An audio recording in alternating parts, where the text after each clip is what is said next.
കർത്താവിൻ്റെ പരിശുദ്ധ നാമം വാഴ്ത്തപ്പെടട്ടെ. ദൈവസഭയിലുള്ള എല്ലാ വിശുദ്ധന്മാരെയും വളരെ വിനീതമായി വന്ദനം ചെയ്യുന്നു. നമുക്കിത്ര മനോഹരമായ ഒരു കൂട്ടായ്മ കൂടെ ദൈവം നൽകിയല്ലോ. യേശു കർത്താവിൻ്റെ നാമം മഹിമപ്പെടട്ടെ. കർത്താവിൻ്റെ അഭിഷക്തൻ പാസ്റ്റർ ഷൈൻ മാത്യു, തൻ്റെ കുടുംബം, ആ പട്ടണത്തിൽ കർത്താവിദാസനെ ദൈവം ഉപയോഗിക്കുന്നതിൽ ഞാൻ ദൈവത്തിന് നന്ദി പറയുന്നു. അവിടെയുള്ള ദൈവസഭയെ കൂടുതൽ വളർച്ചയിലേക്കും ആത്മീയ ഉയർച്ചയിലേക്കും നയിക്കുവാൻ വിശേഷാൽ അഭിഷേകത്തോടെ കർത്താവിദാസനെ, തൻ്റെ കുടുംബത്തെ ദൈവം ഉപയോഗിക്കട്ടെ എന്ന് വളരെ പ്രത്യേകമായി ദൈവത്തോട് ഞങ്ങൾ പ്രാർത്ഥിക്കുന്നു. പ്രിയ മാത്യു പീറ്റർ ഷാന് അമ്മാമ വിശേഷാൽ വന്ദനം ചെയ്യുന്നു. വളരെ സന്തോഷമുണ്ട് പ്രിയപ്പെട്ട ഒരുമിച്ച് ആയിരിക്കുന്നതിൽ. ഞങ്ങളുടെ പഴയ വിശ്വാസി പ്രിയ ഹന്നാമോള് ഞങ്ങളുടെ കൂടെ ഉണ്ട്. ഒത്തിരി സന്തോഷം മോളെ കാണുന്നതിൽ. എൻ്റെ പേരൻസിനായി സ്തോത്രം. അവരടുത്ത് കാണുമെന്ന് ഞാൻ കരുതുന്നു. കർത്താവ് അനുഗ്രഹിക്കട്ടെ എല്ലാവരെയും. പ്രിയ സഹോദരങ്ങൾ, നിങ്ങളുടെ മുഖം എൻ്റെ മനസ്സിലുണ്ട്. കഴിഞ്ഞ ദിവസങ്ങളില്ലാത്ത പ്രിയപ്പെട്ടവരുണ്ട്. ദൈവം അവരെ അനുഗ്രഹിക്കട്ടെ. ഒരുമിച്ചുള്ള ഈ കൂട്ടായ്മ ഏറ്റവും ധന്യമാകട്ടെ. വിശുദ്ധ ആരാധനയിൽ ദൈവത്തിൻ്റെ ശക്തി പകരപ്പെടട്ടെ. ഞാൻ മറ്റ് മുഖപുരകളൊന്നും കൂടാതെ വചന ശുശ്രൂഷയിലേക്ക് പ്രവേശിക്കുകയാണ്. ദൈവം നമുക്ക് ഒരു വലിയ നിയോഗമായി ഈ വചനങ്ങളെ നൽകട്ടെ. ഒന്ന്, വചനം നാം കേൾക്കുക എന്നുള്ളതാണ്. Here the word of God. രണ്ട്, വചനം നാം വിശ്വസിക്കുക. Believe the word of God. മൂന്ന്, കേട്ട വചനം അനുസരിക്കുക എന്നുള്ളതാണ്. Obey the word of God. നാല്, കേട്ട വചനം നമ്മൾ പങ്കുവയ്ക്കുക എന്നുള്ളതാണ്. Share the word of God. നിങ്ങൾ ആ നാല് കാര്യങ്ങൾ ദൈവവചന ശുശ്രൂഷയുടെ മുൻപിൽ ഇരിക്കുമ്പോൾ ഓർക്കണം. നമ്മൾ കേൾക്കുക, നമ്മൾ വിശ്വസിക്കുക, നമ്മൾ അനുസരിക്കുക, നമ്മൾ പങ്കുവയ്ക്കുക. ഒന്നുകൂടി ഞാൻ എന്നോട് പറയാം. Hear the word of God, believe the word of God, obey the word of God, share the word of God. Amen. അത് ഒരു നല്ല ക്രിസ്ത്യാനിയുടെ, നല്ല വിശ്വാസിയുടെ, നല്ല ഒരു ശിഷ്യന്റെ ഗുണമാണ്. നമ്മളിതെല്ലാം അങ്ങ് പാസ്റ്ററെ ഏൽപ്പിച്ചിരിക്കുകയാണ്. എന്നാൽ പുതിയ നിയമസഭയുടെ പ്രത്യേകത, കർത്താവ് ഓരോരുത്തരെയും വ്യത്യസ്തമായ ശുശ്രൂഷകൾ ഏൽപ്പിച്ചിട്ടുണ്ട്.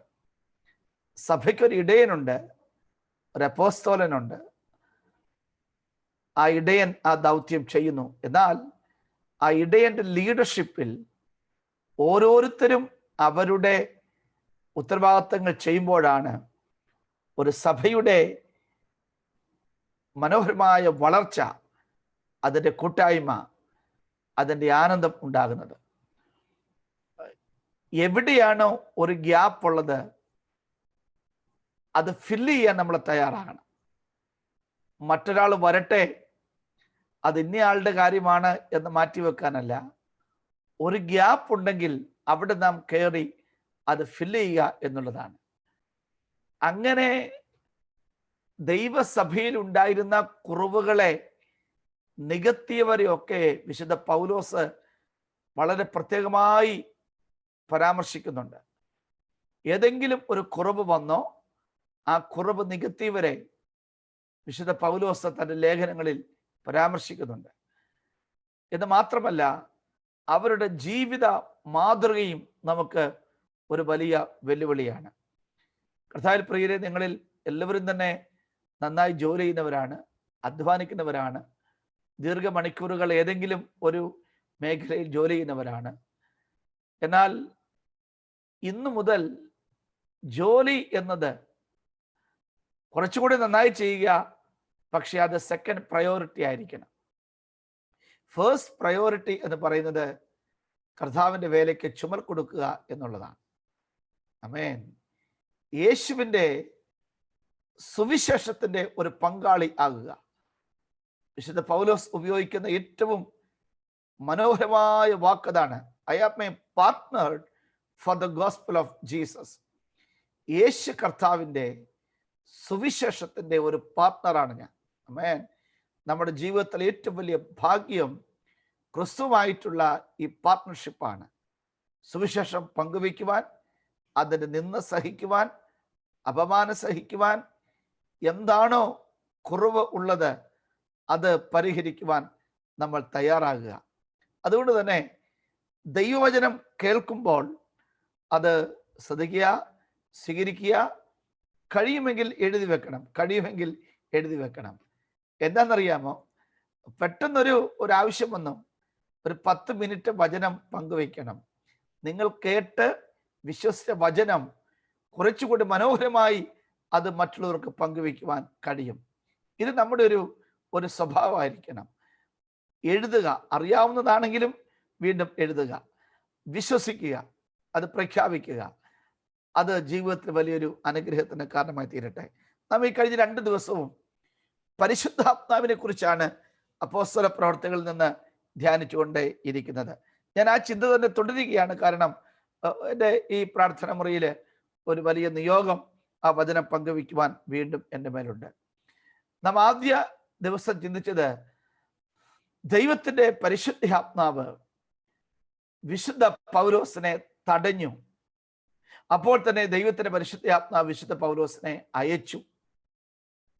ആ തടയലും ഒരു ന്യൂ ഓപ്പണിങ്ങും ആയിരുന്നു പൗലോസിന്റെ സെക്കൻഡ് മിഷണറി ജേണി എന്ന് നമ്മൾ കണ്ടുകഴിഞ്ഞു.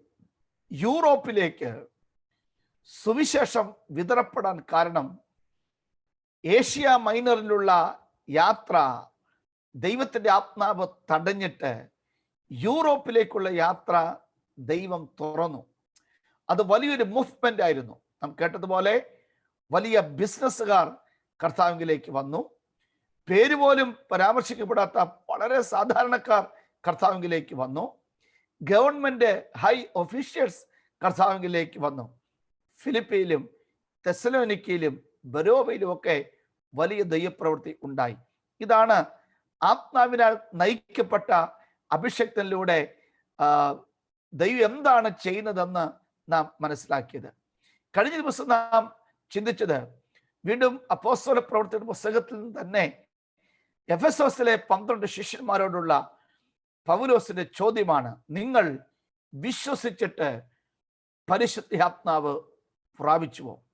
അപ്പോൾ അവർ വിശ്വസിക്കാൻ പോയിട്ട് കേട്ടിട്ടില്ല, ഇപ്പോഴാണ് കേൾക്കുന്നത്. അന്വേഷിച്ചു വന്നപ്പോൾ അവർ ആത്മീയ കാര്യങ്ങളിൽ അപ്ഡേറ്റഡ് അല്ല. യോഹന്നാൻ സ്നാപകന്റെ ആ മാനസാന്തര സ്നാനത്തിന്റെ കാലഘട്ടത്തിൽ അവർ ജീവിക്കുകയാണ്. എന്താ സംഭവിച്ചത്? അവർ യേശുവിനോട് ചേരുവാൻ സ്നാനമേറ്റു, പരിശുദ്ധാത്മാവ് നിറഞ്ഞു. വളരെ സ്വാധീനമുള്ള എഫെസോസിനെ ഇളക്കി മറിച്ചു. അവിടെ ക്ഷുദ്രപ്രയോഗം ചെയ്തിരുന്ന പുസ്തകങ്ങളൊക്കെ കത്തിച്ച് ചാമ്പലാക്കി. അനേകർ ക്രിസ്തുവിൽ വിശ്വസിച്ചു. അത് എഫെസോസ് സഭയുടെ തുടക്കമായി നമ്മൾ മനസ്സിലാക്കുന്നു. ഞാൻ ദൈവസഭയോട് പരിശുദ്ധാത്മാവിൽ പുതുക്കപ്പെടുവാൻ, പരിശുദ്ധാത്മാവിൽ നിറയപ്പെടുവാൻ, പരിശുദ്ധാത്മാവിൽ നയിക്കപ്പെടുവാൻ, പ്രിയരെ, ഇതുവരെ ഉണ്ടാകാത്ത ഒരാഗ്രഹം നമുക്കുണ്ടാകണം. ആമേൻ. നാം രക്ഷിക്കപ്പെട്ടത് പരിശുദ്ധാത്മാവിനാലാണ്. നാം സ്നാനപ്പെട്ടതും പരിശുദ്ധാത്മാവിനാലാണ്. നമ്മുടെ ആത്മീയ ജീവിതത്തിന്റെ വളർച്ച പരിശുദ്ധാത്മാവിനാലാണ്. അതുകൊണ്ട് തന്നെ പരിശുദ്ധാത്മാവിന്റെ സാധ്യത നമ്മൾ അറിയണം. പരിശുദ്ധാത്മാവിന്റെ സാധ്യത, നമ്മോട് കൂടെയുള്ള ദൈവത്തിന്റെ ആത്മാവിന്റെ സാധ്യത നമ്മൾ അറിയണം. യെശയ്യാവിന്റെ പുസ്തകം 42:1 വാക്യം നിങ്ങൾക്ക് വളരെ സുപരിചിതമാണ്. ഇതാ ഞാൻ താങ്ങുന്ന എൻ്റെ ദാസൻ, പക്ഷെ ഭാവിച്ചറിയാൻ ആ വാക്യം വായിച്ചിട്ട് പറയുന്ന വാക്ക് എൻ്റെ മനസ്സിൽ എപ്പോഴുമുണ്ട്. തനിയെ നിൽക്കാൻ കഴിവില്ലാത്തവരാണ് നമ്മൾ. അതുകൊണ്ട് ഇതാ ഞാൻ താങ്ങുന്ന എന്റെ ദാസൻ. അടുത്ത വാക്ക് ശ്രദ്ധിക്കുക. എന്റെ ഉള്ള പ്രസാദിക്കുന്ന എന്റെ വൃതൻ എൻ്റെ ആത്മാവിനെ ഞാൻ അവന്റെ മേൽ പകർന്നിരിക്കുന്നു. ക്രിസ്തുവിനെ കുറിച്ചുള്ള ഒരു വളരെ വ്യക്തവും ശക്തമായ ഒരു പ്രാവചനിക ശബ്ദമാണ്. യേശുക്രിസ്തുവിന്റെ ജനനം പരിശുദ്ധാത്മാവിനാലാണ്. യേശുക്രിസ്തുവിന്റെ വളർച്ച പരിശുദ്ധാത്മാവിനാലാണ്. യേശുവിന്റെ ശുശ്രൂഷ പരിശുദ്ധാത്മാവിനാലാണ്. യേശുക്രിസ്തു ക്രൂശീകരണത്തിൽ കഷ്ടം സഹിച്ചപ്പോഴും പരിശുദ്ധാത്മാവിനാലാണ്. ആ ഒരു സന്ദേശം എത്രയോ പതിറ്റാണ്ടുകൾക്ക് മുൻപ് യെശയ്യാവിലൂടെ നൽകപ്പെട്ടു. ഇതാ ഞാൻ താങ്ങുന്ന എൻ്റെ ദാസൻ, എൻ്റെ ഉള്ളം പ്രസാദിക്കുന്ന എൻ്റെ വൃതൻ, എൻ്റെ ആത്മാവിനെ ഞാൻ പകർന്നിരിക്കുന്നു. പ്രിയരെ, എന്നെയും നിങ്ങളെയും ബലപ്പെടുത്തുന്ന പരിശുദ്ധ ആത്മാവിനെ ദൈവം നമ്മുടെ മേൽ തന്നിരിക്കുന്നു എന്നുള്ള ആ വലിയ വസ്തുത, അതിന്റെ വലിപ്പം, അതിന്റെ മഹത്വം നമ്മൾ അറിയണം. യേശു ക്രിസ്തുവിന്റെ മേൽ പകരപ്പെട്ട അതേ ആത്മാവ് എന്നിലും നിങ്ങളിലും ഉണ്ട് എന്ന് നമ്മൾ മനസ്സിലാക്കണം. 1 തിമോഥെയോസ് 6:11-12 വാക്യങ്ങളിൽ നമ്മൾ വായിക്കുമ്പോൾ അവിടെയും ഇങ്ങനെ നാം വായിക്കുന്നു, നീയോ ദൈവത്തിന്റെ മനുഷ്യനായുള്ളവേ. എന്താ നമ്മുടെ പേര്? ദൈവത്തിന്റെ മനുഷ്യൻ. നീയോ ദൈവത്തിന്റെ മനുഷ്യനായുള്ളവേ, അത് വിട്ടോടി നീതി, ഭക്തി, വിശ്വാസ, സ്നേഹ, സൗമ്യത എന്നിവയെ പിന്തുടരുക. അപ്പൊ നമ്മൾ ആരാണ്? ദൈവത്തിന്റെ മനുഷ്യനാണ്. ദൈവത്തിന്റെ മനുഷ്യൻ ആരാണ്? ദൈവ ആത്മാവുള്ളവനാണ്. ദൈവത്തിന്റെ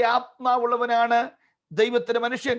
അതുകൊണ്ടാണ് ഗലാത്യ ലേഖനം 5:23 നാം വായിക്കുന്നു, ആത്മാവിൽ നാം ജീവിക്കുന്നു എങ്കിൽ ആത്മാവിനെ അനുസരിച്ച് നടക്കുകയും ചെയ്യുന്നു. ഞാൻ ഒന്നുകൂടെ പറയുന്നു, ആത്മാവിൽ നാം ജീവിക്കുന്നു എങ്കിൽ ആത്മാവിനെ അനുസരിച്ച് നടക്കുകയും ചെയ്യുന്നു. ഗലാത്യർ 5:25.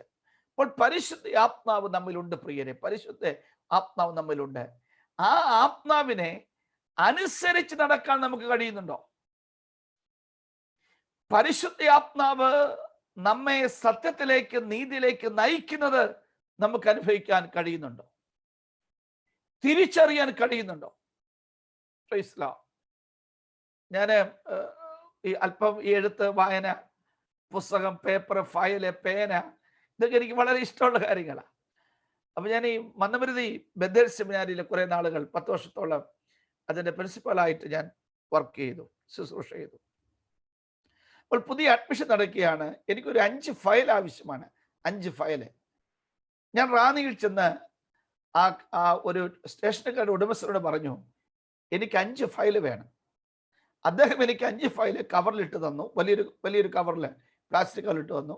5 ഫയലിന്റെ പൈസ ഞാൻ കൊടുത്തു. ഞാൻ തിരിച്ച് ഞങ്ങളുടെ സെമിനാരിയിൽ വന്നു, ഓഫീസിൽ വന്ന് ആ ഫയലൊക്കെ ഒന്ന് നേരെയാക്കുവാൻ വേണ്ടി, ആ പേപ്പറുകളൊക്കെ ഒന്ന് ഫയൽ ചെയ്യുവാൻ വേണ്ടി 1ാമത്തെ ഫയൽ ഞാൻ ഓപ്പൺ ചെയ്തപ്പോൾ അതിനകത്ത് 5 ഫയൽ ഇരിക്കുന്നു. ആ ഓപ്പൺ ചെയ്ത ഫയൽ കൂടാതെ 4 എണ്ണം. ചുരുക്കി പറഞ്ഞാൽ 1ാമത്തെ ഫയലിൽ ടോട്ടൽ 5 എണ്ണം ഉണ്ട്. എനിക്കത് കൗതുകരമായി തോന്നി. ഞാൻ 2ാമത്തെ ഫയൽ എടുത്തപ്പോഴും അതിനകത്തും 5 ഫയലുണ്ട്. 3ാമത്തതിലും 5 ഫയൽ ചോദിച്ച് 5 ഫയലിന്റെ പൈസ കൊടുത്ത എനിക്ക് ഇപ്പോൾ 25 ഫയൽ കിട്ടിയിരിക്കുക. ഞാൻ പറഞ്ഞല്ലോ, എൻ്റെ ഒരു വീക്ക്നെസ് ആണ് ഫയല്, പേപ്പർ, പേന. അപ്പൊ എൻ്റെ മനസ്സങ്ങ് സന്തോഷിച്ചു. ഇത്രയധികം ഫയലുകൾ ഒരുമിച്ച് കിട്ടിയല്ലോ. അതുകൊണ്ട് എന്തെല്ലാം കാര്യങ്ങൾക്ക് വേണ്ടി, ആർട്ടിക്കിള്, അതുപോലെ മറ്റു പലതും, മാഗസിനൊക്കെ ഇത് ചെയ്യാൻ വേണ്ടി ഇത് ഉപയോഗിക്കാം. എൻ്റെ മനസ്സ് വളരെ ഒരു 30 സെക്കൻഡ് കൊണ്ട് എൻ്റെ മനസ്സങ്ങ് ആനന്ദിച്ചു. 25 ഫയല് എനിക്ക് കിട്ടിയല്ലോ, 20 ഫയൽ ഫ്രീ ആയി കിട്ടിയല്ലോ, ഭയങ്കര ആനന്ദം. പക്ഷെ 30 സെക്കൻഡ് പോലും നീണ്ടു നിന്നില്ല. മനസ്സിൽ പറയുകയാണ്, എടാ അത് നിന്റെ ഫയലല്ല, ആ കടക്കാരന് ഒരു അബദ്ധം പറ്റിയതാണ്. അതിൽ 20 ഫയലുകളും നീ പേ ചെയ്യാത്തതാണ്. അത് ആ മനുഷ്യന് തിരിച്ചു കൊടുക്കണം. അപ്പോൾ എൻ്റെ ജഡത്തിൽ, എൻ്റെ മനസ്സിൽ 30 സെക്കൻഡ് ഞാൻ അനുഭവിച്ച ആനന്ദം അവിടെ പെട്ടെന്ന് അവസാനിക്കുകയാണ്. എനിക്ക് തിരിച്ചു കൊടുത്തേ മതിയാകുകയുള്ളൂ. അപ്പോൾ മനസ്സിൽ ചോദ്യങ്ങളായി. എന്തിനാ തിരിച്ചു കൊടുക്കുന്നേ? നീ ചോദിച്ചു, അദ്ദേഹം നിനക്ക് തന്നു. അദ്ദേഹം ചോദിച്ച പണം കൊടുത്തു, ആ കവറിലിട്ട് വാങ്ങി തിരിച്ചു പോന്നു. നീ ചോദിച്ചത് തന്നു, അദ്ദേഹം ചോദിച്ചു, നീയും കൊടുത്തു. പിന്നെ എന്തിനു തിരിച്ചു കൊടുക്കണം? തിരിച്ചു കൊടുക്കണം? ഇത് മനസ്സിലൊരു കൊച്ചു സംഘർഷമാണ്. പക്ഷേ കേൾക്കണം, അടുത്ത 1 മണിക്കൂറിനുള്ളിൽ ഞാൻ ആ കടയിൽ തിരിച്ചു ചെന്നിട്ട് ആ മനുഷ്യനോട് പറഞ്ഞു, സാറേ, ഞാൻ ചോദിച്ചത് 5 ഫയലാണ്, നിങ്ങൾ എനിക്ക് 25 എണ്ണം തന്നിരിക്കുന്നു. എന്താ സംഭവിച്ചത്? ഇതാ 20 എണ്ണം ഞാൻ മടക്കി കൊണ്ടുവന്നിരിക്കുകയാണ്. ഉടനെ അദ്ദേഹം പറയുകയാണ്, എൻ്റെ പൊന്നു സാറേ, എനിക്ക് തെറ്റുപറ്റിയതാണ്, നിങ്ങളായതുകൊണ്ടാണ് അത് തിരിച്ചു തന്നത് എന്ന് ഞാൻ മനസ്സിലാക്കുന്നു. എന്നിട്ട് അദ്ദേഹം എന്നോട് ഇങ്ങോട്ട് പറയുക, ഞാൻ മനസ്സിലാക്കുന്നു നിങ്ങളൊരു പെന്തിക്കോസുകാരനാണ്, നിങ്ങളൊരു പാസ്റ്റർ ആണെന്ന് ഞാൻ മനസ്സിലാക്കുന്നു. പാസ്റ്ററാണെന്ന് ഞാൻ പറയാൻ പോയില്ല, ഒരു പെന്തിക്കോസുകാരാണെന്ന് ഞാൻ പറയാൻ പോയില്ല. അദ്ദേഹം ഇങ്ങോട്ട് പറഞ്ഞു, അതുകൊണ്ടാണ് എനിക്കിത് തിരിച്ചു കിട്ടിയത്, അല്ലെങ്കിൽ എനിക്ക് അത്രയും നഷ്ടമുണ്ടാകുമായിരുന്നു.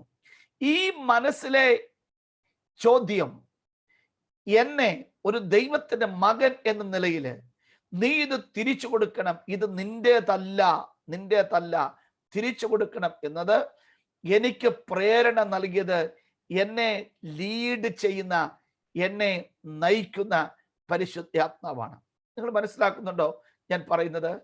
ഒരു ഭാഗത്ത് നാം അന്യഭാഷ പറയുന്നു, ഒരു ഭാഗത്ത് നാം പ്രവചിക്കുന്നു, ഒരു ഭാഗത്ത് നാം ആത്മാവിൽ ആനന്ദിക്കുന്നു. അപ്പോൾ തന്നെ നമ്മുടെ കൊച്ചു കൊച്ചു ദൈനംദിന കാര്യങ്ങളിൽ പരിശുദ്ധാത്മാവ് ഇടപെടുന്നു എന്ന് നമ്മൾ മനസ്സിലാക്കുക. ആമേൻ. ഒരു തെറ്റ് ചെയ്യുമ്പോൾ, അരുതാത്ത ചിന്തകൾ വരുമ്പോൾ, കുടുംബ ബന്ധങ്ങളെ ശിഥിലമാക്കുന്ന ദുഷ്ടന്റെ പ്ലാനുകൾ വരുമ്പോൾ അതിനെ ഓവർകം ചെയ്യുവാൻ, ശ്രദ്ധിക്കണമേ, പരിശുദ്ധാത്മാവ് നമ്മിലുണ്ട്. ഡിസിഷൻ മേക്കിംഗ്, തീരുമാനങ്ങൾ എടുക്കുവാൻ പരിശുദ്ധാത്മാവ് നമ്മുടെ മേലുണ്ട്. പരിശുദ്ധാത്മാവിന്റെ സാധ്യതകൾ വളരെ വലുതാണ് പ്രിയരെ. പരിശുദ്ധാത്മാവിന്റെ സാധ്യതകൾ വളരെ വലുതാണ്. നമ്മുടെ ഷൈൻ പാസ്റ്ററുമായിട്ട് ഞാൻ ഇന്നലെ ഞങ്ങൾ ഇവിടുന്ന് അയർലൻഡിലോട്ട് യാത്ര ചെയ്യുന്ന ഒരു സഹോദരക്കാരി ഞാൻ ചോദിച്ച സ്ഥലം എവിടാന്ന് അറിയാൻ വേണ്ടിയാ. ആ മകൾ പറഞ്ഞൊരു ടെസ്റ്റ് മണി ഞാൻ ഇപ്പോൾ പെട്ടെന്ന് ഓർക്കുക. അവൾ എഴുതുവാൻ പോകുന്ന OET എക്സാം വളരെ ടഫായിരുന്നു. ഏറ്റവും അധികം ടഫുള്ള മേഖലകളിൽ അവൾ പറയുന്നത് ഇതാണ്, പാസ്റ്റർ, ഞാൻ വിശ്വസിച്ചു, ദൈവം എന്നോട് കൂടെ ഉണ്ടായിരുന്നു, ദൈവത്തിന്റെ ആത്മാവിനെ സഹായിച്ചു. ഞാൻ മലയാളം മീഡിയത്തിലാണ് പഠിച്ചത്. പക്ഷേ ആ പരീക്ഷ എഴുതുമ്പോൾ വായിച്ചിട്ട് ഒന്നും മനസ്സിലാകാത്ത ആ എസ്സേ, ആ പാരഗ്രാഫുകൾ, ചോദ്യം ഞാൻ വായിച്ചു കഴിഞ്ഞ് നേരെ അങ്ങോട്ട് പോകുമ്പോൾ എൻ്റെ കണ്ണ് ഉടക്കി നിൽക്കുന്നത് ആ ഉത്തരത്തിലാണ്. അത് ഞാൻ എടുത്തെഴുതുകയാണ്. രണ്ടാമത്തെ ചോദ്യം വായിച്ചിട്ട് ഞാൻ ഓടിപ്പോകുമ്പോൾ എൻ്റെ മുൻപിൽ ഉടക്കി നിൽക്കുന്നത് ആ ഉത്തരമാണ്. അത് ഞാൻ എഴുതുന്നു. നിങ്ങൾക്ക് വിശ്വസിക്കാൻ കഴിയുമോ? നമ്മൾ എന്ത് ചെയ്യണം, നമ്മൾ എന്ത് പ്രവർത്തിക്കണം, നാം എവിടെ പോകണം, ഇതിലെല്ലാം നമ്മെ നയിക്കുന്ന ദൈവത്തിന്റെ പരിശുദ്ധാത്മാവ്. പ്രിയരെ, അത് ഞാൻ കുറച്ചുകൂടെ ഒന്ന് തെളിയിച്ച് പറയുക. നിങ്ങൾ ശ്രദ്ധിക്കണമേ, ആരാ ദൈവം? ദൈവത്തെ എങ്ങനെ ഡിഫൈൻ ചെയ്യുന്നേ? ദൈവത്തെ എങ്ങനെ നിർവചിക്കുന്നേ? ദൈവത്തെ നിർവചിക്കുവാൻ വേണ്ടി ആട്രിബ്യൂട്ട്സ് ഓഫ് ഗോഡ്, ദൈവത്തിന്റെ ഗുണഗണങ്ങളാണ് ദൈവത്തെ നിർണ്ണയിക്കുന്നത്. എന്താ ദൈവത്തിന്റെ ഗുണഗണങ്ങൾ? 2 തരത്തിലുള്ള ദൈവത്തിന്റെ ഗുണഗണങ്ങളുണ്ട്. Attributes of God, we can divide the attributes of God into 2. രണ്ടായിട്ട് അത് നമുക്ക് തിരിക്കാം. ഞാൻ ഈ പറയുന്ന വളരെ ദൈവശാസ്ത്രത്തിലെ ഒരു ഫണ്ടമെന്റലായ കാര്യമാണ്. ഇത് നിങ്ങളുടെ മനസ്സിൽ ഇപ്പോൾ കയറുമെങ്കിൽ പിന്നീട് നാളെ ചോദിക്കാവുന്ന പല ചോദ്യങ്ങൾക്കും ഉത്തരം കൂടിയാകും. അതുകൊണ്ട് ഞാൻ ഒന്ന് പറയുന്നത്, അവിടെ ദൈവം കമ്മ്യൂണിക്കേറ്റ് ചെയ്യുന്ന ദൈവത്തിന്റെ ഗുണഗണങ്ങളുണ്ട്, അപ്പോൾ തന്നെ കമ്മ്യൂണിക്കേറ്റ് ചെയ്യാത്ത ഗുണഗണങ്ങളുമുണ്ട്. എന്തോ ദൈവം കമ്മ്യൂണിക്കേറ്റ് ചെയ്യാത്തത്? ദൈവം സർവശക്തനാണ്, ഓൾമൈറ്റി ഗോഡ്. ദൈവത്തിന്റെ ആട്രിബ്യൂട്ട് നിങ്ങൾക്കത് നെറ്റിൽ അടിച്ച് കിട്ടും, attributes of God. Almighty God, സർവശക്തനായ ദൈവം, അത് ദൈവത്തിന്റെ ഒരു ഗുണമാണ്, ആട്രിബ്യൂട്ട് ആണ്. ലോകത്തിൽ മറ്റാരും സർവശക്തന്മാരല്ല, അത് ദൈവത്തിൽ മാത്രമാണ്. ദൈവ സർവജ്ഞാനിയാണ്, ഓംനിസെൻസ് ഓഫ് ഗോഡ്. ദൈവ സർവജ്ഞാനി, ദൈവത്തിന്റെ ജ്ഞാനം അത് മറ്റാർക്കും, നമ്മളൊക്കെ അത്യാവശ്യം അറിവൊക്കെ ഉള്ളവരാ, പക്ഷെ ദൈവത്തിന്റെ ജ്ഞാനമായി നോക്കുമ്പോൾ നമ്മളൊന്നുമല്ല. ശ്രദ്ധിക്കണമേ, ദൈവ സർവ വ്യാപിയാണ്. The omnipresence of God. Amen. നമ്മളിപ്പോൾ, ഞാനിവിടെ കോട്ടയം കഞ്ഞിക്കുഴിയിലെ ഇവിടെ ഈ മുറിയിൽ ഇരിക്കുന്നു. ഇവിടെ മാത്രമേ ഞാനുള്ളൂ. നിങ്ങളെ എനിക്ക് സ്ക്രീനിൽ കാണാം, അത്രയേ ഉള്ളൂ. എനിക്ക് അവിടെ വരാൻ കഴിയത്തില്ല, എനിക്ക് സ്പർശിക്കാൻ കഴിയത്തില്ല. നിങ്ങൾ തരുന്നൊരു കാപ്പി എനിക്ക് ഇപ്പോൾ കുടിക്കാൻ കഴിയത്തില്ല. അതാണ് മനുഷ്യൻ, അതാണ് മനുഷ്യന്റെ ലിമിറ്റേഷൻ. പക്ഷേ കേൾക്കണോ, ഞാൻ ആരെ കുറിച്ച് പറയുന്നു, അവൻ ഇവിടെയുണ്ട്, അവൻ നിങ്ങളുടെ അടുത്തുണ്ട്, നിങ്ങൾ ഇരിക്കുന്ന ഓരോ മുറിയിലും ഉണ്ട്. ആമേൻ. കുവൈറ്റിൽ നിന്ന് ജോയിൻ ചെയ്തിരിക്കുന്ന ഞങ്ങളുടെ പ്രിയ ഭവനത്തിൽ അവിടെയും ഉണ്ട് ആ ദൈവം. മനസ്സിലാകുന്നുണ്ടോ? അതാണ് ദൈവം, ഓംനി പ്രസൻസ് ഓഫ് ഗോഡ്. അപ്പൊ അങ്ങനെ പറയുന്നെല്ലാം ദൈവത്തിന്റെ ആട്രിബ്യൂട്ട്സ് ആണ്. അത് കമ്മ്യൂണിക്കേറ്റ് ചെയ്യാത്തതാണ്. ഇനി കമ്മ്യൂണിക്കേറ്റ് ചെയ്യുന്ന ആട്രിബ്യൂട്ട്സ് ഉണ്ട്. The holiness of God. ദൈവം പരിശുദ്ധനാണ്. Our God is a holy God. ആ ഹോളിനെസ് ദൈവം നമ്മളുമായിട്ട് പങ്കുവെച്ചു. ഞാൻ വിശുദ്ധനായിരിക്കുന്ന പോലെ നിങ്ങൾ വിശുദ്ധരായിരിക്കും. നമ്മളുമായിട്ട് പങ്കുവെച്ചു. നമ്മുടെ ദൈവം സ്നേഹമാണ്, loving God. God is love. ദൈവം പറയുന്നു, നിങ്ങൾ പരസ്പരം സ്നേഹിക്കണം, നിന്റെ കൂട്ടുകാരൻ നിന്നെ പോലെ തന്നെ സ്നേഹിക്കണം. സ്നേഹം എന്ന ദൈവത്തിന്റെ ആട്രിബ്യൂട്ട് നമ്മളുമായിട്ട് പങ്കുവെച്ചു. ശ്രദ്ധിക്കണമേ, അങ്ങനെ എത്രയോ എണ്ണം പറയുവാനുണ്ട്. Communicable and non communicable attributes of God. ദൈവം പങ്കുവെക്കുന്നതും പങ്കുവെക്കാത്തതുമായ ആട്രിബ്യൂട്ട്സ്. ഇനി ഒന്ന് ശ്രദ്ധിക്കണേ, ഇത് ഒരു വലിയ ലിസ്റ്റാണ്. ഞാൻ രണ്ടു മൂന്നെണ്ണമേ ഞാൻ പറഞ്ഞത്, വലിയ ലിസ്റ്റാണ്. നിങ്ങൾക്ക് നല്ല സൈറ്റിൽ ദീർഘമായിട്ട് പഠിക്കാം. ഈ ഗുണഗണങ്ങൾ ആരിലെല്ലാം ഉണ്ടോ അവരെല്ലാം ദൈവമാണ്. മനസ്സിലാകുന്നുണ്ടല്ലോ? ഞാൻ ഈ പറഞ്ഞു വരുന്ന ദൈവത്തിന്റെ ഗുണഗണങ്ങൾ ഒരു 10-50 എണ്ണമെങ്കിലും നമുക്ക് അക്കമിട്ട് എഴുതുവാൻ കഴിയുന്ന ദൈവത്തിന്റെ ഗുണഗണങ്ങൾ ആരിലെല്ലാം ഉണ്ടോ അവരെല്ലാം ദൈവമാണ്. പക്ഷെ അങ്ങനെ ആരും ഈ ഭൂമിയിലില്ല. നമ്മുടെ ഇന്ത്യയിൽ ഉണ്ടായിരുന്ന ഒരു വിദ്വാൻ, നിങ്ങൾ പക്ഷേ കണ്ടും കേട്ടും ഒക്കെ കാണും, ചിത്രമൊക്കെ ഇന്ത്യ ടുഡേയിൽ വളരെ വിശദമായിട്ട് അവർ എഴുതിയിരുന്നു. 10,000-കണക്കിന് ആളുകൾ മുമ്പിൽ ഇരിക്കുമ്പോൾ ആകാശത്തുനിന്ന് ആപ്പിൾ വരുത്തുക, ആകാശത്തുനിന്ന് ആപ്പിൾ വരുത്തുക. എത്ര ആപ്പിളാ? ഒരാപ്പിള്. ഞാനത് കാണുമ്പോൾ അപ്പുറം ഞാൻ ജേർണലിസ്റ്റും കൂടെ എൻ്റെ ഫീൽഡ് ആയതുകൊണ്ട് ഇന്ത്യ ടുഡേയും വളരെ വ്യക്തമായിട്ട് എഴുതിയിട്ടുണ്ട്. 10,000 പേരുടെ വായിൽ വെള്ളം ഊറ്റിക്കൊണ്ട് ഒരു ആപ്പിൾ വന്നത് കൊണ്ട് വല്ല പ്രയോജനമുണ്ടോ? കൊടുക്ക്, നീ ദൈവമാണെങ്കിൽ 10,000 പേർക്കും ഓരോ കിലോ ആപ്പിള്. മനസ്സിലാകുന്നുണ്ടല്ലോ? നമ്മുടെ ദൈവം എന്താ? ദൈവം ഇല്ലെന്ന് പറയുന്നവന്റെ വീടിന്റെ കിണറ്റിലും ആ ദൈവം മഴ പെയ്ച്ചു കൊടുക്കുന്ന ദൈവമല്ലേ നമ്മുടെ ദൈവം? ഹലോ, ദൈവം എല്ലാവരുടെയും ദൈവമല്ല, എല്ലാവർക്കും കൊടുക്കുന്നതല്ല നമ്മുടെ ദൈവം. അപ്പൊ ഞാൻ പറഞ്ഞത്, ഈ ആട്രിബ്യൂട്ട്സ് മനുഷ്യനിൽ ഇല്ല. പക്ഷെ പിതാവാം ദൈവത്തിലുണ്ട്. ശ്രദ്ധിച്ചേ, പിതാവാം ദൈവത്തിൽ ഈ പറയുന്ന ഗുണഗണങ്ങൾ എല്ലാം ഉണ്ട്. അത് പുത്രനിലുമുണ്ട് പ്രിയരെ.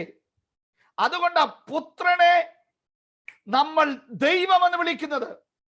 നിങ്ങൾ ഈ വചനം പ്രത്യേകമായിട്ട് ശ്രദ്ധിക്കണം. പ്രിയ ഷൈൻ പാസ്റ്ററെ, നമ്മുടെ പുതിയ ചെറുപ്പക്കാർ നേരിടുന്ന വലിയൊരു ചലഞ്ചാ.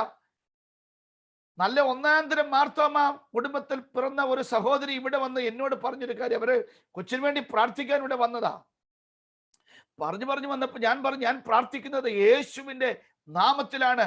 യേശു സൗഖ്യമാക്കുമെന്ന് വിശ്വസിക്കുന്നുണ്ടോ? അപ്പൊ ഈ സഹോദരിക്ക് കുഞ്ഞിന് സൗഖ്യം വേണം, പക്ഷെ അവൾ യേശുവിന്റെ ദൈവത്വത്തിൽ വിശ്വസിക്കുന്നില്ല. ഞാൻ ഭയപ്പെട്ടു പോയി. അപ്പോൾ അവൾ പറയുകയാണ്, യേശുവിനെ ഒരു ചരിത്ര പുരുഷനായി ഞാൻ അംഗീകരിക്കുന്നു. I am believing in a historic Jesus, but I am not believing in the divinity of Jesus. ഞാൻ പേടിച്ചു പോയി. ഞാൻ പറഞ്ഞു, പൊന്നു സഹോദരി, 12 വയസ്സുള്ള സഹോദരിയാ, നിങ്ങൾക്ക് എന്നാണ് ഇങ്ങനെ ഒരു ബോധമുണ്ടായത്? അപ്പോഴാണ് പഠനകാലത്ത് ഇവരെ വഴിതെറ്റിച്ച ഒരു സംവിധാനത്തെ കുറിച്ച് ഞാൻ അറിഞ്ഞത്. മനസ്സിലാകുന്നുണ്ടല്ലോ പ്രിയരെ? നമ്മൾ വിശ്വസിക്കുന്ന യേശു ക്രിസ്തു അവിടുന്ന് ദൈവത്തിന്റെ പുത്രനാണ്, അവിടുന്ന് ദൈവവുമാണ്. അത് ഉറക്കെ പ്രഖ്യാപിക്കണം 21-ാം നൂറ്റാണ്ടിലും.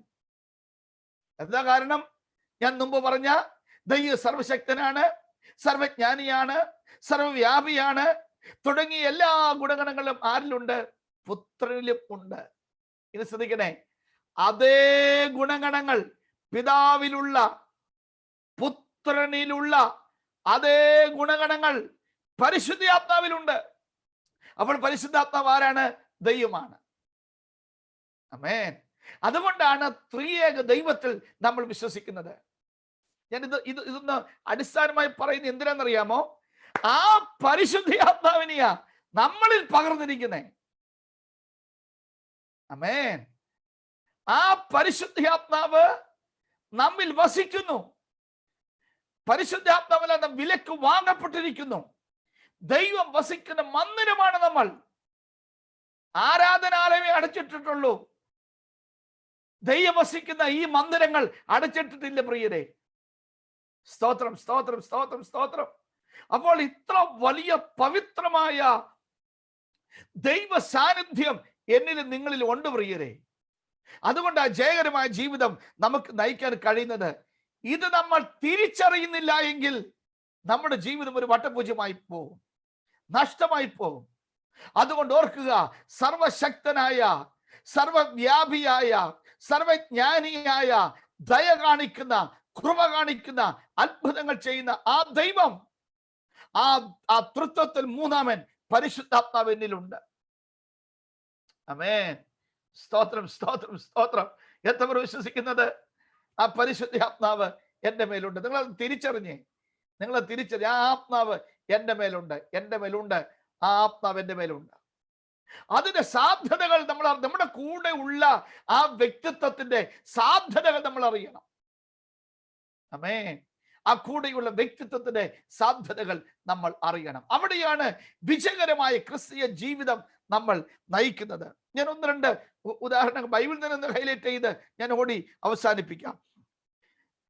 ഉൽപ്പത്തി പുസ്തകം 1:2 ബൈബിളിന്റെ ആരംഭ ആ ഭാഗത്ത് തന്നെ ആദിയിൽ ദൈവം ആകാശവും ഭൂമിയും സൃഷ്ടിച്ചു. ഭൂമി പാഴും ശൂന്യവുമായിരുന്നു. പാഴും ശൂന്യമായ ഭൂമിയിൽ ദൈവത്തിന്റെ ആത്മാവ് പരിവർത്തിച്ചു.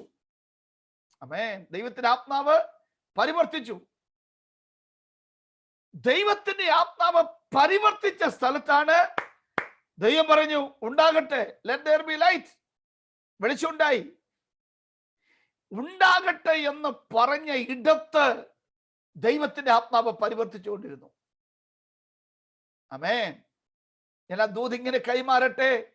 ശൂന്യതയിൽ, പാടും ശൂന്യമായ അനുഭവങ്ങളിൽ ദൈവത്തിന്റെ ആത്മാവ് പരിവർത്തിക്കുമ്പോൾ പ്രിയരെ, അവിടെ വലിയ ദൈവാത്ഭുതങ്ങളാണ് ഉണ്ടാകുന്നത്. പാഴായി പോകുന്ന കുടുംബങ്ങൾ, പാഴായി ശൂന്യമായി കിടക്കുന്ന എത്രയോ വ്യക്തിത്വങ്ങൾ, എന്നാൽ ദൈവത്തിന്റെ ആത്മാവ് പരിവർത്തിക്കുമ്പോൾ അവിടെ വലിയ ദൈവപ്രവൃത്തി സംഭവിക്കുകയാണ്. യെശയ്യാവും അത് തന്നെ പറയുന്നുണ്ട്. 32-ാം അധ്യായം അതിന്റെ 15-ാം വാക്യം, 32:15, ഉയരത്തിൽ നിന്ന് ആത്മാവിനെ നമ്മുടെ മേൽ പകരുവോളം തന്നെ അപ്പോൾ മരുഭൂമി ഉദ്യാനമായി തീരും. സ്തോത്രം. നിങ്ങൾ ഒന്ന് ശ്രമിച്ചു നോക്കിയേ. നടക്കാത്ത കാര്യങ്ങൾ, ബുദ്ധിമുട്ടുള്ള കാര്യങ്ങൾ, ഞെരുക്കമുള്ള കാര്യങ്ങൾ, ശൂന്യമായി തോന്നുന്ന കാര്യങ്ങൾ, യേശുവിനോടൊന്ന് പ്രാർത്ഥിച്ച് നിങ്ങളൊന്ന് സ്റ്റെപ്പ് വെച്ച് നോക്കി ദൈവമക്കളെ. ദൈവാത്മാവ് ആ ശൂന്യതയിൽ വലിയ അത്ഭുതം പ്രവർത്തിക്കും. കാരണം പരിശുദ്ധാത്മാവ് ചെയ്യുന്നേ, പരിശുദ്ധാത്മാവ് നമ്മളെ കൊണ്ടുപോകുന്നേ. ആമേൻ. എനിക്ക് വലിയൊരു ആഗ്രഹമായിരുന്നു ജേർണലിസം പഠിക്കണം. അതിന്റെ ബേസിക് കോഴ്സ് ചെയ്തു, ഡിപ്ലോമ ചെയ്തു. അതിന് മാസ്റ്റേഴ്സ് ചെയ്യാൻ വേണ്ടി ഞാൻ മധുരൈ MK യൂണിവേഴ്സിറ്റി അവിടെ ലാസ്റ്റ് ഡേറ്റിൽ അഡ്മിഷൻ എടുക്കാൻ വേണ്ടി ഞാൻ ചെന്നതാ. ലാസ്റ്റ് ഡേറ്റ് ആണ് അഡ്മിഷന്റെ. ഇവിടുന്ന് ട്രെയിനൊക്കെ കയറി അവിടെ ചെന്നു. വലിയ 500 ഏക്കർ നീണ്ടു കിടക്കുന്ന ക്യാമ്പസാ. അതിനകത്ത് നമ്മളെ പരിചയപ്പെടുത്താൻ ആരുമില്ല. എന്റെ അഡ്മിഷൻ സെല്ലിൽ ഞാൻ ചെന്നപ്പോൾ അവർ പറയുക, നിങ്ങൾക്ക് അഡ്മിഷൻ തരാൻ പറ്റത്തില്ല. ഞാൻ പറയും, എന്താ പ്രശ്നം? അത് ഇന്ന ഒരു പേപ്പർ കൂടെ വേണം. ഞാൻ പറയും, അങ്ങനെ പേപ്പർ വേണമെന്ന് നിങ്ങളുടെ റിക്വയർമെന്റ് ഇല്ലല്ലോ. നിങ്ങൾ പറയുന്ന എല്ലാ ഡോക്യുമെന്റ്സും എൻ്റെ കയ്യിലുണ്ട്. അതുകൊണ്ട് ദയവായി എനിക്ക് അഡ്മിഷൻ തരണം. അവര് പറയുക, അഡ്മിഷൻ തരത്തില്ല, ഇന്ന പേപ്പർ കൂടെ വേണം. ഞാൻ വീണ്ടും പറഞ്ഞു, പൊന്നു സാറേ, എൻ്റെ കയ്യിൽ എല്ലാ പേപ്പറും ഉണ്ട്, നിങ്ങൾ എനിക്ക് അഡ്മിഷൻ തരണം. അപ്പൊ അവരെന്ന് പറയുക, ഇനി സംസാരിക്കാൻ നിങ്ങൾക്ക് അനുവാദമില്ല, നിങ്ങൾക്ക് പുറത്തു പോകാമെന്ന്. എന്റെ സ്വപ്നങ്ങൾ തകരുകയാ. ഞാൻ യാത്ര ചെയ്തതിന്റെ ആ വേദനകള്, ഇപ്പോൾ അഡ്മിഷൻ ഇല്ല എന്നുള്ള വിഷമങ്ങള് കേൾക്കണമോ? പുറത്തു പോയിരിക്കാൻ പറ്റും. അവിടെ പോയി, അവിടെ ഒരു കല്ലുകൊണ്ടുണ്ടാക്കിയ ഒരു ബെഞ്ചുണ്ട്. അവിടെ പോയിരുന്ന് ഞാൻ തലകുനിച്ചിരുന്നപ്പോൾ ദൈവാത്മാവ് എന്നെ ബലം. ഞാൻ പിന്നെ, കർത്താവേ, നീ അല്ലേ എന്നോട് പറഞ്ഞു നിന്നെ ഞാൻ പഠിപ്പിക്കാന്ന്? നിന്റെ ആത്മാവല്ലേ പറഞ്ഞേ? പഠിപ്പിക്കാം, നീ പോണം, യൂണിവേഴ്സിറ്റി നിന്നെ അയക്കും, നിന്റെ ദൂതല്ലേ. എന്നിട്ട് എന്താ ഇവരിങ്ങനെ പറയുന്നു? യു ആർ നിങ്ങൾ ഇതിന് ക്വാളിഫൈഡ് അല്ലേ, ഒരു പേപ്പർ കൂടെ വേണം, ഇത് ലാസ്റ്റ് ഡേ ആണ്. എന്തേ പ്രതീക്ഷയില്ലാത്തത്? 5 മിനിറ്റ് അവിടെ ഇരുന്ന് ദൈവത്തിന്റെ ആത്മാവിൽ ഞാൻ പ്രാർത്ഥിച്ചു പ്രിയരെ. സ്തോത്രം. പരിശുദ്ധ ആത്മാവിൽ ഞാൻ പ്രാർത്ഥിച്ചു. ഞാൻ അനുഭവിച്ചത് കൊണ്ട് നിങ്ങൾക്കൊരു എൻകറേജ്മെന്റ് ആയിട്ട് പറയും. പരിശുദ്ധ ആത്മാവിൽ പ്രാർത്ഥിച്ചു. വീണ്ടും ഞാൻ ചെന്നു. ഞാൻ പറഞ്ഞു, എനിക്ക് ഇതിന്റെ ഈ ഡിപ്പാർട്ട്മെന്റ് ഡയറക്ടറെ കാണണം. അവർ പറഞ്ഞു, ഡയറക്ടറെ കാണാൻ ഒരു കാൻഡിഡേറ്റിന് കഴിയത്തില്ല. ഞാൻ പറഞ്ഞു, ഞാൻ കാൻഡിഡേറ്റ് അല്ല, കാൻഡിഡേറ്റിനുള്ള എന്റെ ആ സ്ഥാനം നിങ്ങൾ ഇവിടെ. I just want to see the director. ഒടുവിൽ അപ്പോയിന്റ്മെന്റ് എടുത്ത് ആ വലിയ മനുഷ്യന്റെ, ഡോക്ടർ മുത്തുനായകം, അത് ആ വലിയ മനുഷ്യന്റെ ഓഫീസിൽ കാത്തിരുന്നു. എന്റെ ഊഴം വന്നു. ഒരു വലിയ ടേബിള്, വലിയ ചെയറിൽ ഈ മനുഷ്യൻ ഇങ്ങനെ ഇരിക്കുക. എനിക്ക് നമ്മളുടെ കൊച്ചു മനുഷ്യൻ എന്താ പറയണ്ടേ, എന്താ ആകപ്പാട് ഭയപ്പെട്ടിരിക്കുക. ഞാൻ എൻ്റെ കയ്യിലുള്ള മുഴുവൻ ഫയലും കൂടെ അദ്ദേഹത്തിന്റെ കയ്യിലേക്ക് കൊടുത്തു. അപ്പൊ അതിനകത്ത് ഈ സെമിനാരി പഠിച്ച അതിന്റെ പേപ്പർ, സർട്ടിഫിക്കറ്റും BD സർട്ടിഫിക്കറ്റും ഒക്കെ അതിനകത്തുണ്ടായിരുന്നു. പുള്ളി ഇതെല്ലാം മറിച്ച് നോക്കി എന്നോട് ചോദിച്ചു, നിങ്ങളൊരു ബൈബിൾ സ്കൂൾ ഗ്രാജുവേറ്റ് ആണല്ലോ? ഞാൻ പറഞ്ഞു, അതെ. നിങ്ങളെപ്പോലൊരു ഒരു കാൻഡിഡേറ്റ് ഞങ്ങളുടെ യൂണിവേഴ്സിറ്റിയിൽ പഠിക്കാൻ വരുന്നത് വലിയ സന്തോഷമാണ്. അതുകൊണ്ട് നിങ്ങളെ ഞാൻ എടുത്തിരിക്കുക, അഡ്മിറ്റ് ചെയ്തിരിക്കുക. ആമേൻ. ഞാൻ പറഞ്ഞു, സാറേ, താഴെ ഇരിക്കുന്നവര് അവരെന്നെ റിജക്ട് ചെയ്തിരിക്കുക. അതിനെന്താ? അദ്ദേഹം എനിക്ക് പച്ചമൊഴി കൊണ്ട് എഴുതി തന്നു, admit this candidate immediately. Admission തീരാൻ പോകുക, 30 മിനിറ്റ് മാത്രമേ ഉള്ളൂ. അദ്ദേഹം എഴുതി തന്നു, അഡ്മിറ്റ് ദിസ് കാൻഡിഡേറ്റ് ഇമ്മീഡിയറ്റ്ലി. ചെയ്തത് പരിശുദ്ധാത്മാവാണ്. മനസ്സിലാകുന്നുണ്ടോ? പരിശുദ്ധാത്മാവ്. വിശ്വസിക്കുന്നവർ കരമുയർത്തി സ്തോത്രം ചെയ്താട്ടെ. എനിക്ക് ചെയ്യാൻ കഴിയാത്തത് ദൈവത്തിന്റെ ആത്മാവ് എനിക്ക് വേണ്ടി ചെയ്യും. ആമേൻ. ശൂന്യതയിൽ പ്രവർത്തിക്കുന്ന ദൈവത്തിന്റെ ആത്മാവ് നിങ്ങളുടെ കുടുംബത്തിന്റെ വിഷയങ്ങൾ, ജോലിയുടെ വിഷയങ്ങൾ, ആത്മീയ ശുശ്രൂഷയുടെ കാര്യങ്ങൾ പ്രിയരെ ചെയ്യുന്നത് ദൈവത്തിന്റെ ആത്മാവാണ്.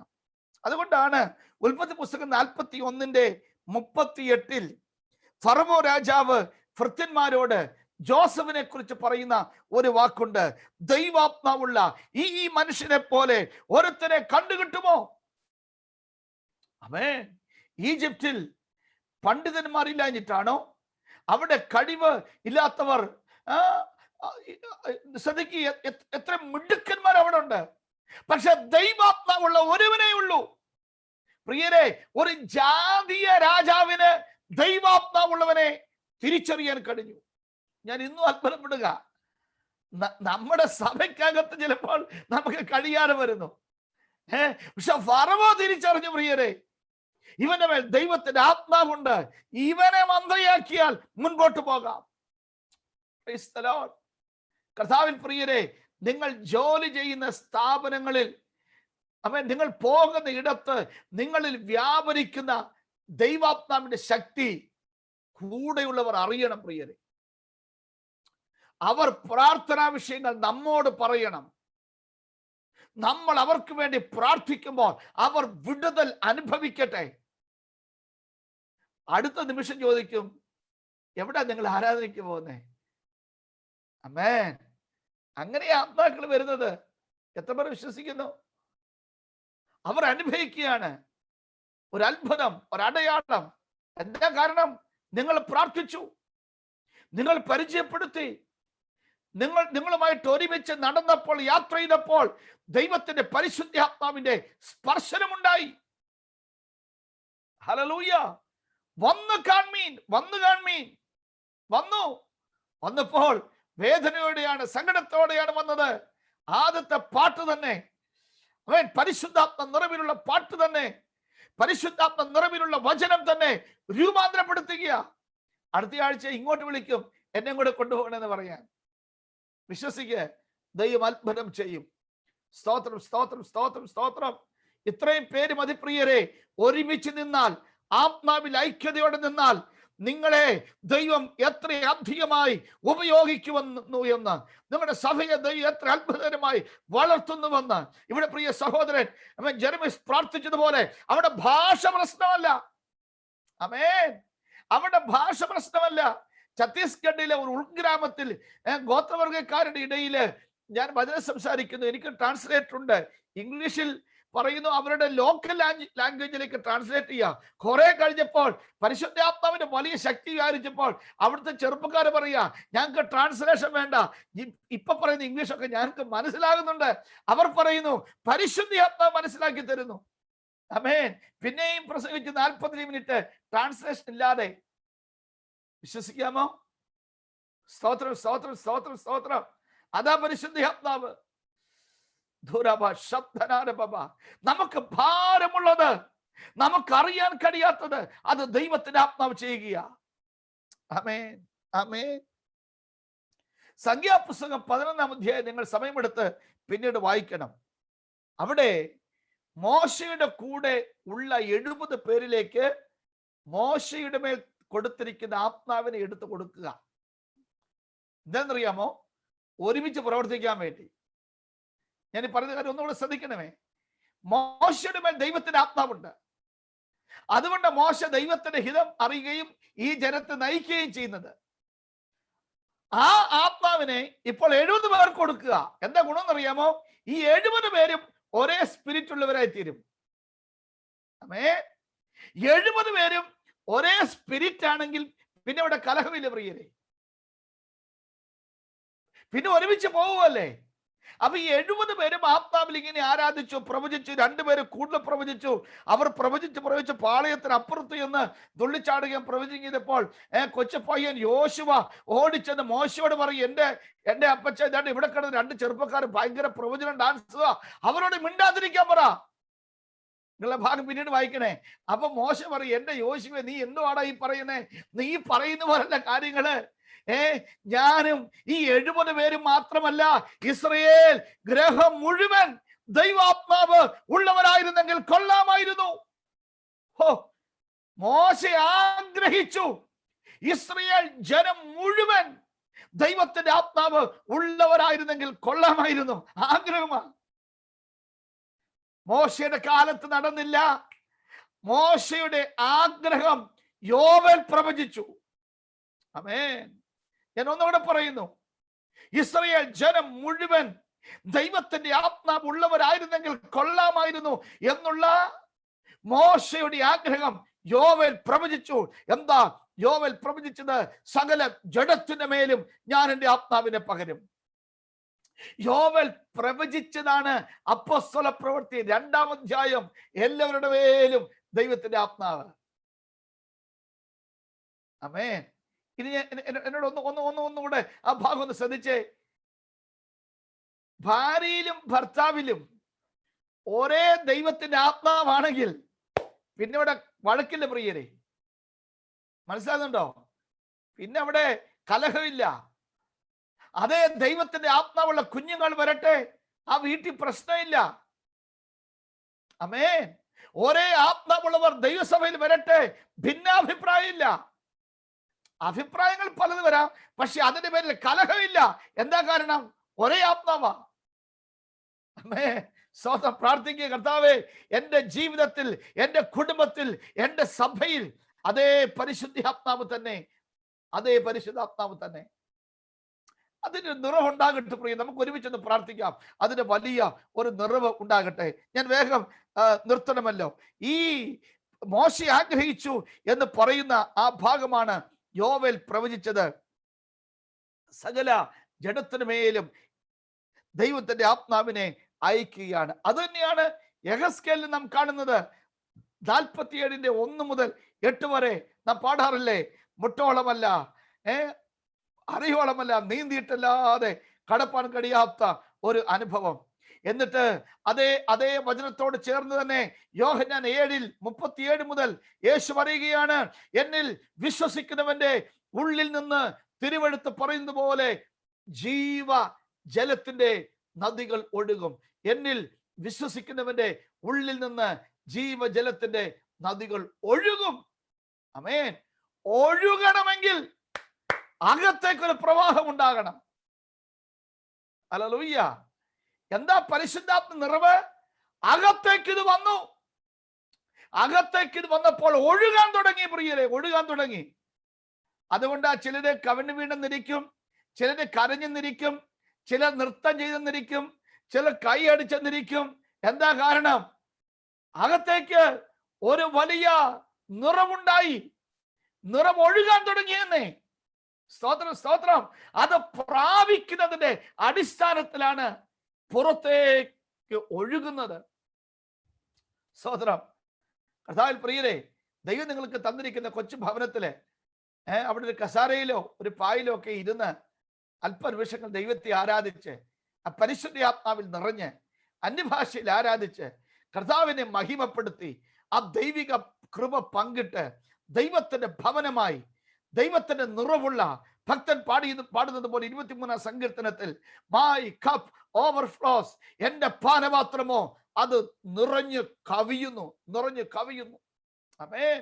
ധൈര്യമായിട്ട് പറ, എന്റെ പാനപാത്രം നിറഞ്ഞു കവിയുന്നു. ഓരോ നിറമുദയം തരട്ടെ, അത് കവിയുവാൻ കർത്താവിന്റെ പ്രസാദം ഉണ്ടാകട്ടെ. ഇല്ലെങ്കിൽ എത്ര കിട്ടിയാലും തികയത്തില്ല, തികയത്തില്ല. എത്ര കിട്ടിയാലും പോരാ, സന്തോഷമില്ല, സമാധാനമില്ല, ടെൻഷനാണ്. ഒരു സന്തോഷം കിട്ടുമ്പോൾ അപ്പുറത്ത് വേറെ പ്രശ്നം, വീട്ടിൽ നിന്ന് നാട്ടിൽ നിന്ന് ഒരു ഫോൺ കോള്, കുഞ്ഞിന്റെ കാര്യം, അവിടെ ഇവിടെ ടെൻഷനാണ്, സംതൃപ്തിയില്ല.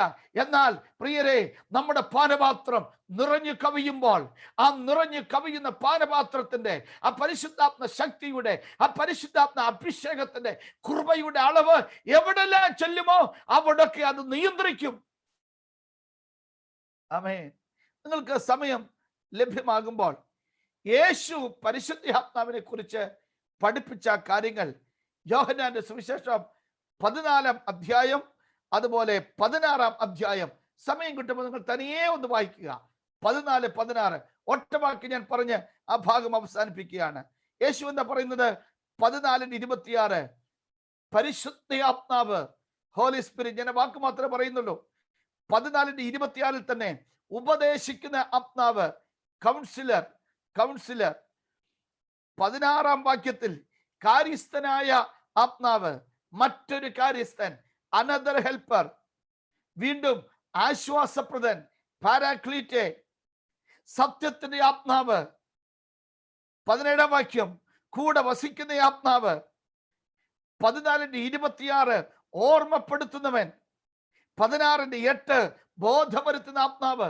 നിങ്ങൾ പിന്നീട് സമയമെടുത്ത് യോഹന്നാൻ 14-ഉം അതിന്റെ 16-ഉം അധ്യായങ്ങൾ വായിക്കുക. അപ്പോൾ ഇത്രയധികം സാധ്യതയുള്ള യേശു പഠിപ്പിച്ച പരിശുദ്ധാത്മാവിന് വേണ്ടിയാണ് അപ്പോസ്തല പ്രവൃത്തി 2-ൽ 120 പേർ കാത്തിരുന്നത്. ആമേൻ. അവിടെയാണ് the beginning of the church. സഭയുടെ തുടക്കം അവിടെയാണ്. രക്ഷാ ദൗത്യത്തിന്റെ, സുവിശേഷ പ്രഖ്യാപനത്തിന്റെ, സാക്ഷ്യത്തിന്റെ വലിയ മൂവ്മെന്റ് അവിടാണ് ഉണ്ടാകുന്നത്. പ്രിയരെ, അവിടെയാണ് യെരുശലേം റിവൈവൽ ഉണ്ടാകുന്നത്. സ്തോത്രം, സ്തോത്രം, സ്തോത്രം. കഴിഞ്ഞ ദീർഘ പതിറ്റാണ്ടുകളിൽ ഓരോരോ ഗ്രാമങ്ങളിൽ, പട്ടണങ്ങളെ ചലിപ്പിച്ചത് ഈ ദൈവത്തിന്റെ പരിശുദ്ധാത്മാവാണ്. 19 വയസ്സ് പ്രായമുള്ള ആഗ്നസ് ഓസ്മാൻ എന്ന പെൺകുട്ടി പ്രാർത്ഥിച്ചത് ഈ ആത്മാവിന് വേണ്ടിയാ. ചാൾസ് ഫോക്സ് പേൾഹാമിന്റെ ബൈബിൾ സ്കൂളിൽ അമേരിക്കയിലെ ടോപ്പിക്കയിലെ ആ പെൺകുട്ടി ഒരു ഡിസംബർ മാസത്തില് അവരുടെ ബൈബിൾ സ്കൂളിന്റെ ചുമതലക്കാരൻ ചാൾസ് ഫോക്സ് പേൾഹാം, അദ്ദേഹം തന്റെ മിഷൻ ജേണിക്ക് വേണ്ടി പോകുമ്പോൾ വിദ്യാർത്ഥികൾക്ക് ഒരു അസൈൻമെന്റ് കൊടുത്ത് വായിക്കാൻ വേറെ പുസ്തകങ്ങളില്ല, ബൈബിള് മാത്രം. അദ്ദേഹം പറഞ്ഞു, ഞാൻ വരുമ്പോഴേക്കും നിങ്ങൾ അപ്പോസ്തല പ്രവൃത്തി പുസ്തകം വായിച്ചു തീർക്കുക. ഈ പെൺകുട്ടി പോയി വായിച്ചപ്പോൾ അവർക്ക് മനസ്സിലായി, അഭിഷക്തന്മാരുടെ കരം വെച്ചവരുടെ മേൽ ദൈവത്തിന്റെ ആത്മാവ് വന്നു. ആമേൻ. പഴഹാം തിരിച്ചു വന്നപ്പം ഈ പെൺകുട്ടി പോയി അദ്ദേഹത്തിന് മുമ്പിൽ മുട്ടുമടക്കി കൈവപ്പി നിന്ന് പറയാ, എന്റെ തലേ കൈവെക്ക്, ഞാൻ പരിശുദ്ധാത്മാവിനെ നിറയപ്പെടാൻ. ആമേൻ. ബർഹാം പറയും, എന്റെ പൊന്നുമോളെ, ഞാൻ അന്യഭാഷ പറഞ്ഞിട്ടില്ല, എന്റെ മേൽ ആത്മാവുണ്ടെന്ന് എനിക്കറിയത്തില്ല, ഞാൻ അങ്ങനെ നിനക്ക് വേണ്ടി പ്രാർത്ഥിക്കും. അവള് പറഞ്ഞു, അതൊന്നും എനിക്കറിയണ്ട, ഞാൻ വായിച്ച വചനം പറയുന്നു, ദൈവത്തിന്റെ ദാസന്മാർ ശിരസിൽ കരം വെക്കുമ്പോൾ അവർ ആത്മാവ് പ്രാപിച്ചു വന്ന്. ചുരുക്കി പറഞ്ഞ അവളുടെ നിർബന്ധത്തിന് പേർഹാം കൈവച്ചു. അവൾ അന്യഭാഷയിൽ പറഞ്ഞു. പ്രിയരെ, പിന്നീടാണ് പേർഹാം അന്യഭാഷയിൽ ദൈവത്തെ ആരാധിക്കുന്നത്. മനസ്സിലാകുന്നുണ്ടോ? ആ ബൈബിൾ സ്കൂളിലെ ചെറുപ്പക്കാരിലേക്ക് ദൈവത്തിന്റെ പരിശുദ്ധാത്മാവിന് വലിയൊരു പ്രവാഹമുണ്ടായി. അതാണ് അമേരിക്കയിലെ മോഡേൺ പെന്റിക്കോസ്റ്റൽ മൂവ്മെന്റ്. ആമേൻ. വില്യം ജെ സൈമൂർ ചരിത്രത്തിൽ സമയം കിട്ടുമ്പോൾ വായിച്ചെടുക്കുക. കറുത്ത വംശജനായിരുന്നു, പാവപ്പെട്ടവനായിരുന്നു, സാധാരണക്കാരനായിരുന്നു. ആ ബൈബിൾ ക്ലാസ്സിൽ തനിക്ക് ഇരിക്കാൻ അനുവാദമില്ല, കാരണം താൻ കറുത്ത വംശനായതുകൊണ്ട്. വാതിൽ പാതി തുറന്നിട്ട് പുറത്തിരുന്ന് പഠിച്ചു. പക്ഷെ ദൈവം കരങ്ങളിലെടുത്തു. ഒരു ഒരു ഒരു സാധാരണ ബാപ്റ്റിസ്റ്റ് ചർച്ചിൽ തന്നെ പ്രസംഗിക്കാൻ വിളിച്ചു. അദ്ദേഹം പ്രസംഗിച്ചത് അപ്പോസ്തല പ്രവർത്തന പുസ്തകമായിരുന്നു. 2-ാം ദിവസം പ്രസംഗിച്ചപ്പോൾ ഹോള് അടച്ചിട്ടു. ആത്മാവിനെ കുറിച്ച് ഇവിടെ പ്രസംഗിക്കണ്ട.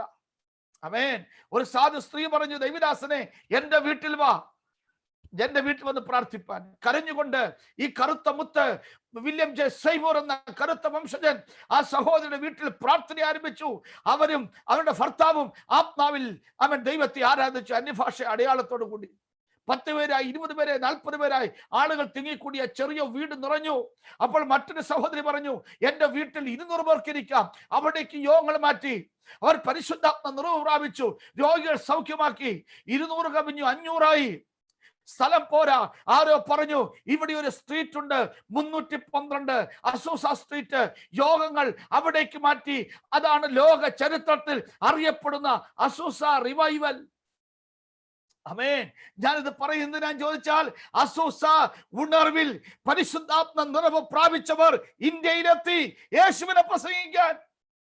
ആമേൻ. അതിനും എത്രയോ വർഷം മുൻപ് നമ്മുടെ കൊച്ചു കേരളക്കരയിൽ ഈ പരിശുദ്ധാത്മാവിന്റെ മുന്നേറ്റം ഉണ്ടായി പ്രിയരെ.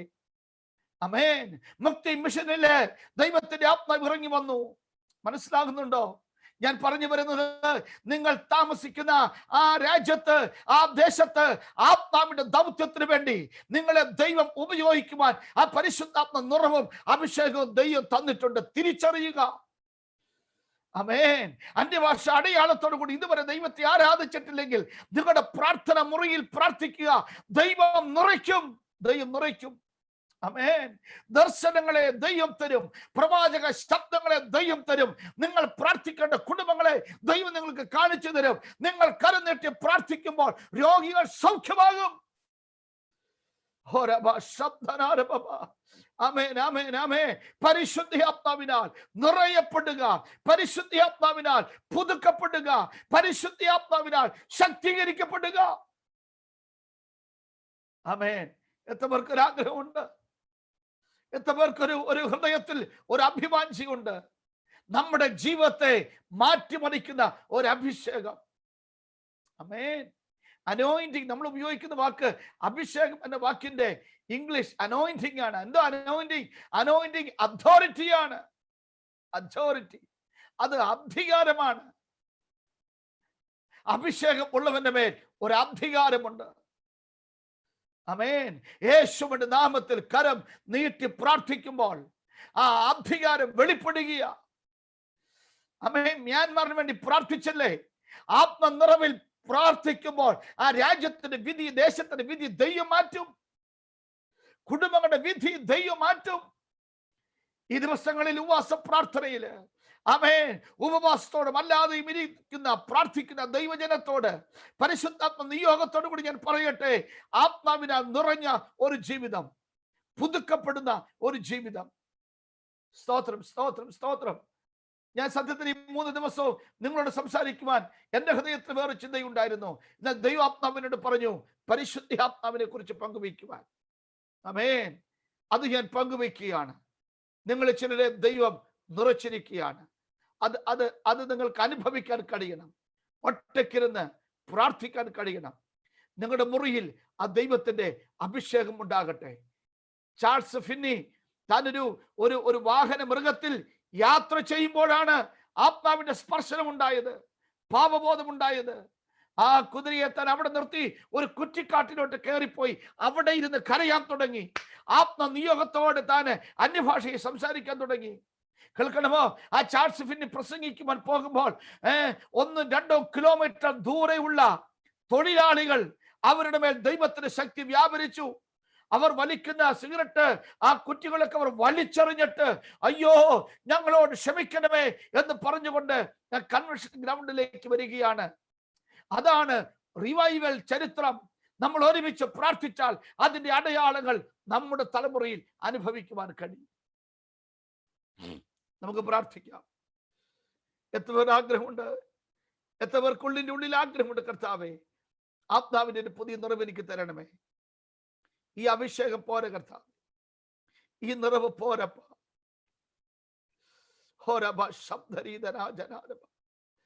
നമ്മെ മാറ്റിമറിക്കുന്ന, നമ്മെ രൂപാന്തരപ്പെടുത്തുന്ന, നമ്മെ ശക്തീകരിക്കുന്ന, നമ്മളെ ഉപയോഗിക്കുന്ന, നമ്മുടെ വലിയ പ്രശ്നങ്ങളെ ലഘുവാക്കി തീർക്കുന്ന ദൈവത്തിന്റെ ആത്മാവിന് വേണ്ടി പ്രാർത്ഥിക്കുക.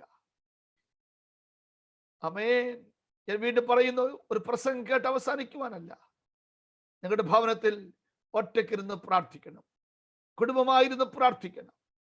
ആമേൻ. ദൈവം പുതുക്കും, അവിടെ ദൈവത്തിന്റെ ശക്തി ഇറങ്ങി വരും. പിതാവേ, അങ്ങ് നൽകുന്ന കൃപയിൽ ദൈവസഭയിലെ ഓരോന്നിന്റെ മക്കളെയും അനുഗ്രഹിക്കുക. ഈ 3 ദിവസങ്ങൾ ഞങ്ങൾക്ക് ഒരുമിച്ച് നൽകിയ വിലപ്പെട്ട കൂട്ടായ്മയ്ക്കായി സ്തോത്രം. ഈ പ്രാർത്ഥനാ ദിനങ്ങളിൽ ദൈവം ശക്തീകരിച്ച കൃപയ്ക്കായി സ്തോത്രം. അങ്ങയുടെ അഭിഷേകത്തിന് മേൽ പകരപ്പെട്ട ദൈവശക്തി രോഗശാന്തിക്കായി സ്തോത്രം. തന്റെ കുടുംബമായിട്ട് സമർപ്പിക്കുക. ഓരോ വിശ്വാസ കുടുംബങ്ങളെയും, സഹോദര സഹോദരന്മാർ, കുഞ്ഞുങ്ങൾ, ഞങ്ങളുടെ പ്രിയ പിതാവ്, മാതാവ്, എല്ലാവരും അനുഗ്രഹിക്കപ്പെടട്ടെ. ആത്മാവിന്റെ പുതിയ ശക്തി അനുഭവിക്കട്ടെ. ഒരു പുതിയ തിരുകൃപയ അവർ അനുഭവിക്കട്ടെ കർത്താവേ. ദുരാധന ശതര ജനതനാരബ അടരം ധനോധന ശതര ജനതനാരബ. അവയെ രോഗികൾ സൗഖ്യമാകട്ടെ കർത്താവേ. അവയെ ഞങ്ങളുടെ സഹപ്രവർത്തകരായിട്ടുള്ളവർ ഈ ദൈവശക്തി അറിയട്ടപ്പ. നിന്റെ മക്കളെ അങ്ങ് നൽകുന്ന കൃപയിലും നിയോഗത്തിലും പിതാവിന്റെയും പുത്രന്റെയും പരിശുദ്ധ ആത്മാവിന്റെയും നാമത്തിൽ പ്രാർത്ഥിച്ച് അനുഗ്രഹിക്കുന്നു. യേശുവിൻ നാമത്തിൽ തന്നെ. ആമേൻ, ആമേൻ. കർത്താവ് അനുഗ്രഹിക്കട്ടെ. Thank you. God bless you.